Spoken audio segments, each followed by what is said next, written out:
कोई भी जब कुंडली लेके आता है मेरे पास, तो उसके पास धन से संबंधित एक प्रश्न जो होता है, वो निश्चित तौर पर होता ही होता है। तो हमने सोचा आज धनेश के बारे में ही समझाते हैं, जिससे हर कोई सामान्य से सामान्य व्यक्ति भी कुंडली देख के और अपनी धन की स्थिति को समझ सके। सबसे पहले बेसिक जान लेते हैं। ये उन लोगों के लिए है जिनको कुंडली या ज्योतिष के बारे में एबीसीडी भी नहीं पता। जिनको पता है वो अच्छी बात है। देखिए कुंडली जो है ज्योतिष जो होता है 12 भाव, 12 राशि, 9 ग्रह और 27 नक्षत्रों का मूलतः खेल है। सबसे पहले हम पहचान लेते हैं कि कुंडली में धनेश कौन होते हैं। देखिए ये जो कुंडली का द्वितीय भाव होता है, यहाँ पे कोई ना कोई राशि लिखी होगी। 1 2 3 4 5 से लेके 12 तक में जो भी नंबर लिखा हो, तो उस नंबर का हम यहाँ पर जो टेबल में बना हुआ है राशि, ये सारी राशियाँ और ये उनके स्वामी ग्रह हैं। देख लेते हैं कि इनके स्वामी ग्रह कौन है।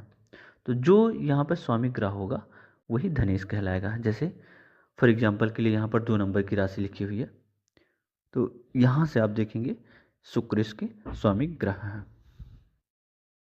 अब इस कुंडली के धनेश शुक्र हुए।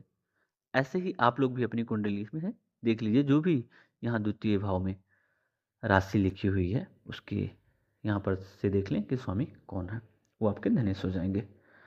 अब मैं कुंडली के किस भाव में बैठ के धनेश कैसा फल करते हैं बताता चलता हूँ, और आप इसको देखते हो समझते चलिए। सबसे पहले ये जो कुंडली का फर्स्ट हाउस होता है जिसको लग्न बोलते हैं, यहाँ पर अगर मान लेते हैं बैठे हुए हैं धनेश कुंडली में, ऐसे व्यक्ति का व्यक्तित्व ही धन से जुड़ जाएगा। ये लोग हमेशा किसी न किसी रूप से धन के विषय में ही सोचते रहेंगे, उसी के बारे में लगे रहेंगे, इन कीन प्राक्रेन उसी में लगे रहेंगे। ये अपने व्यक्तित्व से पैसा कमाते हैं ये लोग, और पैसे से ही इनका व्यक्तित्व भी चमकता है। उस पर खर्च भी करेंगे, उससे कमाएंगे भी, और पैसे से ही इनका व्यक्तित्व भी निखरता है, चमकता है। ये लोग बहुत ही चालाक और बुद्धिमान होते हैं। परिवार से विशेष लगाव होता है इन लोगों को। दूसरा, अगर ये धनेश खुद अपने ही घर में बैठ जाए तो ये अपने आप में एक महायोग होता है। पैसे से पैसा कैसे बनता है उसके एक्सपर्ट होते हैं ये लोग। अपने परिवार से, वाणी से परामर्श किसी को देके, एजेंट बोल के, आरजे जो लोग होते हैं, ये लोग आरजे में जा सकते हैं, वहाँ से अच्छा पैसा कमाते हैं। ऐसे व्यक्ति के पास जीवन भर पैसा रहता है, चाहे वो ऑलरेडी वो किसी संपन्न परिवार में पैदा हुए हों, या अगर नहीं भी हुए हैं तो इनको जो है अपने दम पर ये जीवन में बहुत अच्छा धन संचित करते हैं। यहाँ बैठ के अष्टम पर दृष्टि डालेंगे तो अचानक से भी इनको धन पैसे का लाभ होगा, और अगर ये दुर्योग या बुरी दशाएं अशुभ रहेंगी तो नुकसान भी हो सकता है अचानक से इनका। अगर कहीं धनेश अशुभ ग्रह हैं तो ये दूसरों को बेवकूफ़ बनाकर, जिसको आजकल के टाइम में ठगी बोलते हैं, से भी पैसा कमाने में ये लोग गुरेज नहीं करेंगे। अब सही है गलत है वो बात का विषय है, लेकिन जो है वो यही है। तीसरा, पराक्रम का हाउस होता है ये। यहाँ पर अगर धनेश बैठते हैं, ऐसा व्यक्ति अपने को पराक्रम और भाग्य दोनों का साथ मिलेगा, और दोनों से वो पैसा उसके पास आएगा। छोटे भाई बहन का भी उसको सहयोग मिल सकता है। कला, क्रिएटिव होते हैं ये लोग। यहाँ पर अगर धनेश बैठे हुए हैं तो ऐसे व्यक्ति के पास दो विशेष गुण उनके पास होगा। एक तो पराक्रम से वो पैसा अपनी मेहनत से, और क्रिएटिव जो होते हैं उससे पैसा अच्छा कमाते हैं। चौथा बात करें, ये जो हाउस है फोर्थ हाउस, धनेश अगर यहाँ बैठते हैं तो देखिए ऐसे लोगों के लिए उनका जो घर है वही उनके लिए भाग्य स्थान बन जाता है। ये भूम भवन, गाड़ी, नौकर चाकर सबका सुख जीवन में भोगते हैं, चाहे वो परिवार से मिल जाए, और अगर नहीं मिला तो खुद से ये उसको अर्जित करेंगे। यहाँ बैठ के धनेश जो है दसम पर दृष्टि डालेंगे। जो लोग सरकारी नौकरी की चाह में हैं, उसके लिए प्रयासरत हैं, तो अगर यहाँ पर उनके धनेश बैठे हुए हैं, अच्छा योग और दशाएँ आएगी, तो वहाँ से उनको सरकारी नौकरी भी मिलने का प्रबल योग बनेगा। संभावनाएँ बहुत प्रबल हो जाएँगी और ये भी संभावना है कि वो सरकारी नौकरी में चले भी जाएँ, अगर धनेश यहाँ पर बैठे हैं तो। ये लोग अपने पैसे को स्थिर जो संपत्ति होती है, जैसे ज़मीन, जायदाद हो गया, सोना, चाँदी आदि में ज़्यादा लगाते हैं और वहाँ से इनको लाभ भी मिलता है।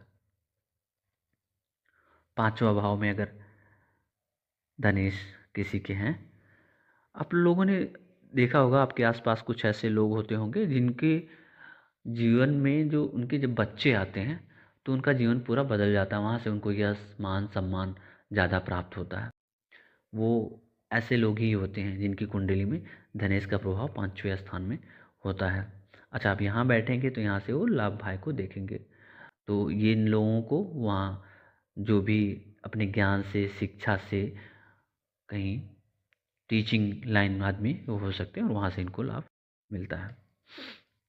अगर धनेश कहीं 6वें भाव में बैठ गए अर्थ त्रिकोण में, ये धन की दृष्टि से अच्छा होता है, नौकरी से ये लोग पैसा कमा सकते हैं और ब्याज दे के भी पैसा इन लोगों के पास आता है।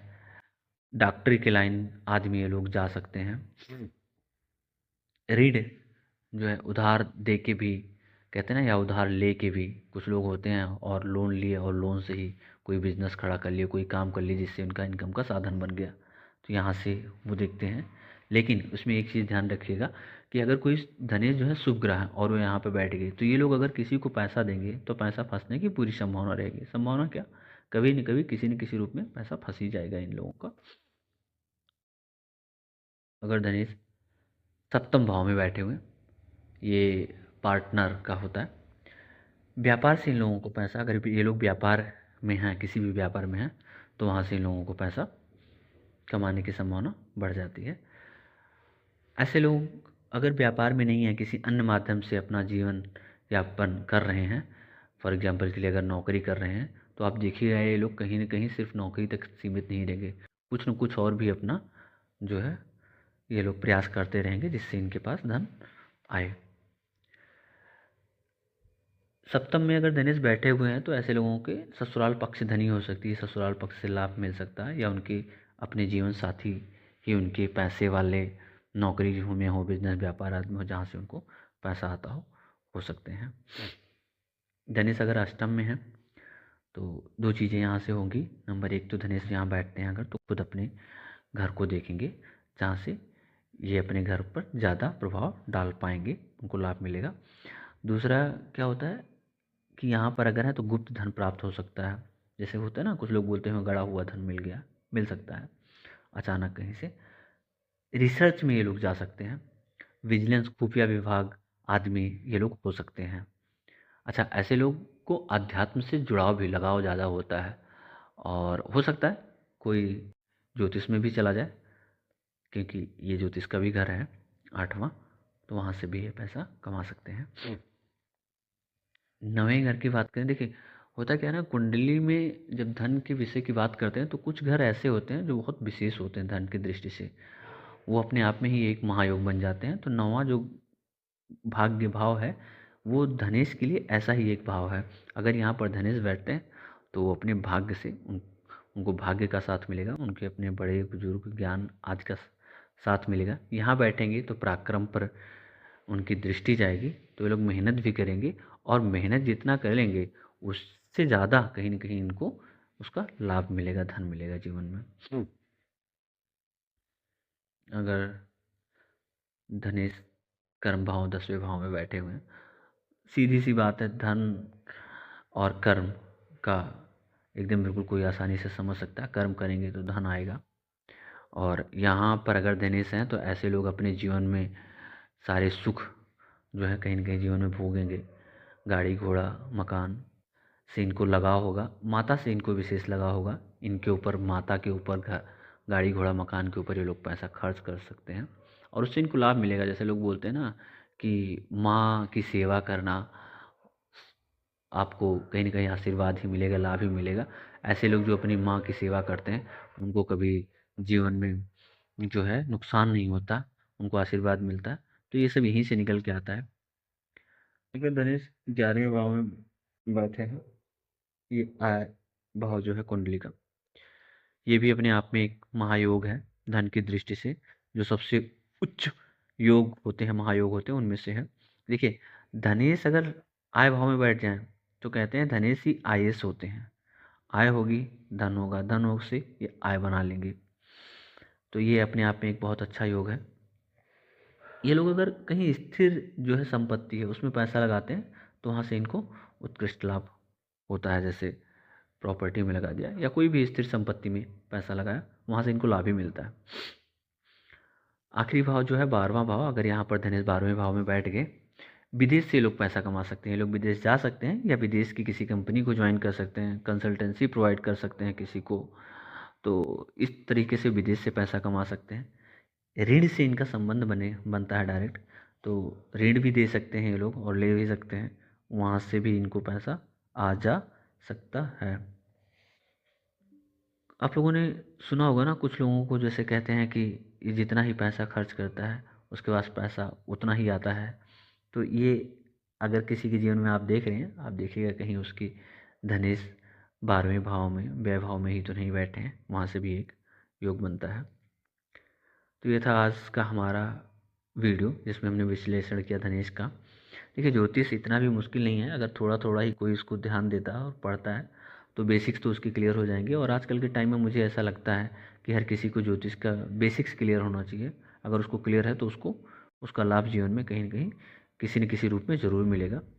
कई बार होता क्या है कि हम व्यवहारिक तौर पर कोई जीवन में डिसीजन नहीं ले पाते हैं और उस टाइम पर हम सोचते हैं कि कुछ हमें पता चल जाता कि भविष्य में क्या होने वाला है, कैसे होने वाला है, कोई हमें मार्गदर्शन मिल जाता। यही काम ज्योतिष करता है। जहाँ पर आप कन्फ्यूजन होते हैं तो आपको एक आइडिया देता है कि आप किस दिशा में जाएंगे, आपकी ग्रह दशा, नक्षत्र, भाग्य क्या कह रहे हैं, किस तरफ आपको जाना चाहिए, तो उस हिसाब से आप अपना डिसीजन बना लेते हैं। दूसरा, हिंदू परिवार सनातन धर्म में होने के नाते हम लोगों को कहीं न कहीं किसी न किसी अपने रोज़मर्रा की ज़िंदगी में ग्रह दशा, नक्षत्र, मुहूर्त, दिशा, लग्न ये सब देखना होता है, शादी ब्याह। तो अगर हमें बेसिक उसके क्लियर है तो ये लोग भी हम आसानी से समझ सकते हैं और देख सकते हैं, अपना और दूसरों का भी भला कर सकते हैं। तो ये था आज की हमारी, जो हम आप लोगों के साथ साझा करने का प्रयत्न किए। ऐसे बहुत ही अन्य जानकारियाँ अगर आपको ये अच्छी लगती हैं तो ऐसे हमारे चैनल पर हैं, जहाँ पर आप जाएंगे आपको काम की जानकारी प्राप्त होगी। वीडियो अगर आपको अच्छा लगता है तो आप इसको सेव और शेयर कर सकते हैं। मिलेंगे किसी अन्य ऐसे ही जानकारी के साथ अन्य वीडियो में। तब तक के लिए आप सभी को नमस्कार, जय सिया राम।